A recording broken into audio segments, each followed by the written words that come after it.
काल त्यांनी असा इशारा दिला की मी भुजबळांना बीड जिल्ह्यामध्ये येऊ देणार नाही. का बरं काय काय होणार? लोकशाही आहे.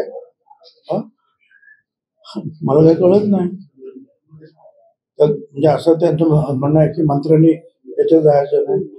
आता मला मग एक सांगा की अरे सगळं संपल्यानंतर सुद्धा जरांगेच्या भेटीला मग विखे पाटील मंत्री कशाला जाऊ शकतात? त्यांना काय नाही सांगा तुम्ही मंत्री आहे, तुम्ही वर शांत राहा. आम्ही सुद्धा कुणाच्या विरुद्ध बोललो नव्हतो.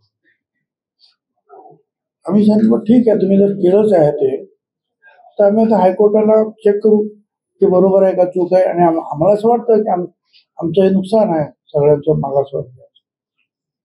आणि मी कधी बोलायला लागलो त्याच्या विरुद्ध जरा एवढं करून मी गप्प होता. पण बघू काय होईल ते हायकोर्टात. पण तो जरांगे माझं नाव घेऊन येवल्याचा अलिबाबा काय नाही काय काय नाही काय काय बोला म्हणून मला त्याच्या विरुद्ध बोलावं लागलं.